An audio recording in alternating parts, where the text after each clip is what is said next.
Good morning students. आज हम third language English part second में lesson the Olympic champion and the ducks इसके बारे में हम पढ़ेंगे। इसके लेसन के बारे में हम पढ़ेंगे। उसके पहले इधर एक एक्टिविटी है, उसके बारे में हम देखेंगे। यूनिट 5। हियर एक एक्टिविटी है, that is all of us like playing games. हम सबको खेलना कूदना बहुत पसंद है। करेक्ट है कि नहीं, आप बोलिए। Yes, some games are played inside and some outside. इसका मतलब बच्चों, हम कुछ खेल घर के अंदर खेलते हैं और कुछ खेल हम घर के बाहर खेलते रहते हैं, ये सब हमको मालूम है। The games we play inside are called indoor games. देखो बच्चों, जो भी हम गेम्स घर के अंदर खेलते हैं ना, वो गेम्स को हम क्या बोलेंगे? इंडोर गेम्स बोलेंगे। क्या बोलेंगे? इंडोर गेम्स बोलेंगे। And the games we play on the ground are called outdoor games. देखो बच्चों, जो भी गेम हम घर के बाहर खेलते हैं ना, उसको हम क्या बोलेंगे? आउटडोर गेम्स बोलेंगे। फॉर एग्जाम्पल देखिए, हम चेस खेलते हैं तो घर के अंदर खेलते हैं, और कबड्डी, क्रिकेट, ऐसा जो भी गेम्स है वो हम घर के बाहर खेलते हैं, तो वो किस में आते हैं? आउटडोर गेम्स में आते हैं। तो ऐसा इंडोर गेम्स और आउटडोर गेम्स। बच्चों, आप क्या क्या काम करो, एक इंडोर गेम्स मतलब जो भी खेल आप घर के अंदर खेलते हो ना, उसका एक लिस्ट बनाओ। और आप जो गेम आप घर के बाहर खेलते हैं उसका भी एक लिस्ट बनाओ। ओके, तो जो भी घर के अंदर खेलते हैं हम उसको इंडोर गेम्स बोलते हैं, जो भी घर के बाहर खेलते हैं हम उसको क्या बोलते हैं? आउटडोर गेम्स बोलते हैं। ओके, अभी आगे बढ़ेंगे। The names of some games are and sports are given below. Write them under their respective columns. देखो बच्चों, इधर एक काम है, हमको काम क्या दिया है? यहाँ एक बॉक्स है, एक साइड में इंडोर गेम्स है और दूसरा साइड में आउटडोर गेम्स है। तो यहाँ हमको क्या करना है? इंडोर गेम्स, हम जो गेम्स हम खेल घर के अंदर खेलते हैं उसका एक लिस्ट बनाना है, और जो भी गेम हम घर के बाहर खेलते हैं उसका एक लिस्ट बनाना है। ऑलरेडी आंसर इधर दिए सो है। फॉर एग्जांपल देखिए, क्रिकेट है। क्रिकेट हम कहाँ खेलते हैं? क्या घर के अंदर, क्या घर के बाहर? तो कॉमन है, हमको घर के बाहर खेलते हैं। तो क्रिकेट किस में आता है बच्चों?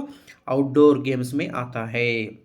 और उसी तरीके से हॉकी, हॉकी हम कहाँ खेलते हैं? घर के बाहर, तो वो किस में लिखना? आउटडोर गेम्स में लिखना। चेस, देखिए बच्चों, चेस कहाँ खेलते हैं? घर के अंदर, तो वो ये बॉक्स में लिखना, मतलब इंडोर गेम्स के अंदर लिखना। कबड्डी कहाँ खेलते हैं बच्चों? हम कबड्डी घर के बाहर खेलते हैं, मतलब आउटडोर गेम्स है, मतलब राइट साइड के ये जो बॉक्स दिख रहा है ना, इसमें लिखना। Snake and ladder, snake and ladder हम कहाँ खेलते हैं? घर के अंदर, सो इंडोर गेम्स। खो खो कहाँ खेलते हैं हम? घर के बाहर, मतलब आउटडोर गेम्स में, वो लिखना है, ये कॉलम में लिखना है। कैरम हम कहाँ खेलते हैं? घर के अंदर, तो इंडोर गेम्स में आता है। फुटबॉल हम घर के बाहर खेलते हैं, तो आउटडोर गेम्स में आएगा। टेबल टेनिस हम कहाँ खेलते हैं? ये सोच के बताओ, ये आपके लिए एक टास्क है। क्या इंडोर गेम है, क्या आउटडोर गेम है, ये आपको बताना पड़ेगा। अभी आगे देखिए, हम सीधा लेसन की तरफ जाएंगे। तो आज का लेसन का नाम क्या है बच्चों? ये देखिए, लेसन का नाम क्या है? The Olympic champion and the ducks. The Olympic champion and the ducks. देखिए, देखो बच्चों, इधर डक्स एक पक्षी है, हम कन्नड़ा में इसको क्या बोलते हैं? ಬಾತುಕೋಳಿ, ನೀರಿನಲ್ಲಿರುವಂತಹ ಬಾತುಕೋಳಿ। डक्स एक पक्षी का नाम है बच्चों, जो पानी में रहता है, आप सबको मालूम है। तो उसके बारे में देखेंगे। द ओलंपिक चैंपियन, इधर एक चैंपियन है ओलंपिक में, उसका, और एक डक्स के बारे में एक कहानी है, उसके बारे में हम आज पढ़ेंगे। ओके, चलो शुरू करते हैं।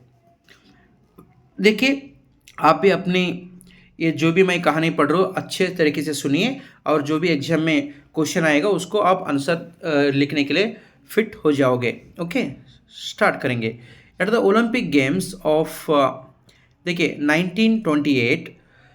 देखिए बच्चों, 1928 में क्या हो गया था? ओलंपिक्स गेम्स कंडक्ट हुए थे। ओके, ये 1928 का कहानी है। 1928 में ओलंपिक्स गेम्स कंडक्ट हुए थे। देखिए, Bobby purse own a gold medal. देखिए बच्चों, इधर एक कैरेक्टर है, एक इंसान है, उसका नाम क्या है बच्चों? बॉबी पर्स। वो उस आदमी ने 1928 का ओलंपिक गेम्स में गोल्ड मेडल लिया बच्चों। उसको क्या कौन सी अवार्ड मिले बच्चों? गोल्ड मेडल उसको मिला था इन रोविंग। कौन सी एरिया में बच्चों? रोविंग। रोविंग मतलब आपको इसका मतलब मालूम रहना बच्चों। रोविंग मतलब बोट्स रेसिंग कंपटीशन में, जो बोट्स हम पानी के ऊपर चलाते हैं ना, उसके कंपटीशन में, मतलब रोविंग कंपटीशन में बॉबी पर्स को गोल्ड मेडल मिला था। ये हमको ये मालूम रहना होगा। Okay. He also own the hearts of all who सा हिम विन। देखो बच्चों, बॉबी पर्स सिर्फ गोल्ड मेडल जीता नहीं है, गोल्ड मेडल के साथ वो सब लोगों का प्यार आल्सो उसको वो जीता था। मतलब सिर्फ वो गोल्ड मेडल नहीं जीता, सभी जो भी ऑडियंस उधर उसको देख रहे थे ना, खेल खेल वो रोविंग का, उसका वो लोगों का दिल भी वो जीता था। कौन? बॉबी पर्स। अभी आगे देखेंगे बच्चों। Bobby Pearce was born in Sydney in Australia. देखो बच्चों, बॉबी पर्स का जन्म कहाँ हुआ था बच्चों? बॉबी पर्स का जन्म ऑस्ट्रेलिया का एक बहुत बड़ा सिटी है बच्चों, उसका नाम क्या है? सिडनी। देखो बच्चों, उसका नाम क्या है? सिडनी। ये आपको याद रखना पड़ेगा। आगे देखिए, his father was a great rowing champion. देखो बच्चों, बॉबी पर्स गोल्ड मेडल मिला था उसको, उसका फादर क्या था? उसका फादर क्या था बच्चों? वो भी एक ग्रेट रोविंग चैंपियन था। देखो, फादर का जैसा ऐसा ही बेटा होता है ना, हमको तो मालूम है। तो ऐसा ही जैसा फादर एक ग्रेट रोविंग चैंपियन था, जैसा ही बेटा भी आगे उसका नाम रोशन कर रहा है। मतलब वो भी एक चैंपियन, आज गोल्ड मेडल जीता है, मालूम है आपको? यस। देखो, व्हेन बॉबी वाज 5, जब देखो बच्चों, जब बॉबी पर्स का उम्र 5 साल था, तब क्या हो गया देखो। He was rowing around the Sydney harbour in a small boat. देखो बच्चों, जब बॉबी पर्स छोटा उम्र का बच्चा था, जब 5 साल का बच्चा था, वो क्या करता था बच्चों? वो उसका जो सिटी है ना ऑस्ट्रेलिया में, सिडनी, और सिडनी का हार्बर। देखो बच्चों, हार्बर का मतलब क्या है? जो समंदर का साइड में जो शिप एंड बोट्स का एरिया रहता है ना, जैसा हम बोलते हैं ना बस स्टैंड बोलते हैं ना, ऐसा ही शिप और बोट्स का एक स्टैंड रहता है सी और ओशन के बगल में। दैट इज उसको हम क्या बोलते हैं? हार्बर बोलेंगे। वहाँ पर इंपोर्ट और एक्सपोर्ट किया जाता है वो एरिया में। तो एक ऐसा बोल सकते हैं हम, एक शिप और बोट्स का एक स्टेशन समझो, वो उसको हम क्या बोलते हैं? हार्बर। तो जब ये बच्चा छोटा था, तब क्या करता था वो? देखिए, वो रोविंग का प्रैक्टिस करता था वो सिडनी के हार्बर में, उसके नज़दीक रोविंग का प्रैक्टिस आप इस पिक्चर में देख रहे हो। ऐसा वो बच्चा प्रैक्टिस करता था, बोट में बैठ के रोविंग का प्रैक्टिस करता था सिडनी में। Okay. At the age of 6, जब वो 6 उम्र का बढ़ गया, जब वो 6 उम्र का हो गया, ही ओन हिज फर्स्ट रेस। देखो बच्चों, जब वो 6 उम्र का था, वो ये रोविंग खेल में फर्स्ट आ गया था बच्चों, कॉम्पिटिंग अगेंस्ट 14 ईयर्स ओल्ड। देखो आप बच्चों, इधर हम सोचना पड़ेगा, एक 14 साल का बच्चे के साथ एक 6 साल का बच्चा बोट में बैठ के रोविंग में फर्स्ट आ गया। इसका मतलब 6 साल का बच्चा 14 साल का बच्चे को हराया। कौन सी गेम में? रोविंग में। देखो बच्चों, इधर एक प्रश्न है। Bobby Pearce was interested in rowing races. Bobby Pearce को रोविंग में बहुत इंटरेस्ट था। What game do you like the most? देखो, बॉबी पर्स को रोविंग बहुत पसंद है। आपको कौन सी गेम पसंद है बच्चों? बोलो। क्या आपको क्रिकेट पसंद है? क्या आपको कबड्डी पसंद है? कौन सी खेल आपको पसंद है? बोलिए और रीज़न बताइए, आपको वो खेल क्यों पसंद है? उसका आंसर आपको देना पड़ेगा। ओके, आगे बढ़ेंगे। देखिए बच्चों, ही वोन मेनी टाइटल्स इन रोविंग। देखो, बॉबी बहुत प्राइज जीत लिया ये रोविंग गेम में, आपको मालूम होना पड़ेगा।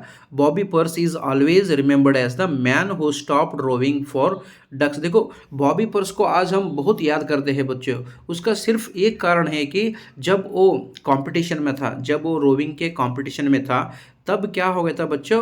वो कंपटीशन के बीच में रास्ते के बीच में क्या आ गया था बच्चों? डक्स आया था। आपको बोला मैं, पानी में जो तैरते हैं ना पक्षी, उसको हम क्या बोलते हैं? डक्स बोलते हैं। आप ये पिक्चर में देख सकते हो, ये आप देख रहे हैं ना पिक्चर में, ये बीच बीच में क्या आ रहा है? डक्स आ रहे हैं। देखिए बच्चों, जब बॉबी ने क्या किया, वो डक्स बीच में आके मर जाएंगे बोल के अपने कंपटीशन, आपका रोविंग का काम छोड़ दिया बच्चों। आप देख सकते हो वो कितना बड़ा इंसान है।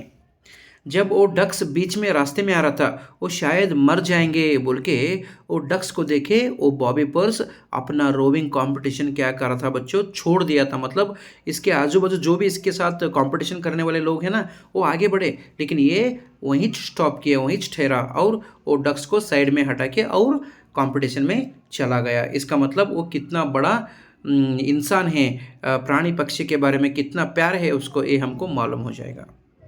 देखिए, remembered as the man who stopped rowing for the ducks at the Olympic games. So जब एक इससे सुनकर हमको क्या मालूम हो गया जब वो कितना बड़ा इंसान है। देखिए, इन 1928 क्या हो गया मालूम बच्चों, in 1920 Olympics while on the final course of rowing he saw a duck and her brood of ducklings swimming across the canal. देखो बच्चों क्या हो गया था, 1928 का बात है, जब ओलंपिक्स गेम चल रहा था, जब रोविंग का कॉम्पिटिशन चल रहा था। जब जब कॉम्पिटिशन चल रहा था, आपको तो मालूम है मैं फर्स्ट आना बोल के सबको भागना पड़ता है ना रोविंग में, बोट में बैठ के। तब बीच में क्या आ गया था बच्चों, डक्स आया था। वो डक्स और डक्स का जो भी फैमिली, उसका जो भी छोटा छोटा पिल्लू बच्चे रहते ना, वो भी डक्स के साथ आ रहे थे। आप देखिए इधर ये पिक्चर में देखिए, डक्स है और उसके पीछे छोटे छोटे पिल्लू भी उसके पीछे आ रहा है। वो देख के वो मर जाएंगे बोल के उसका वो अपनी रोविंग का स्पीड कम कर लिया बच्चों, आप देख सकते हो इधर।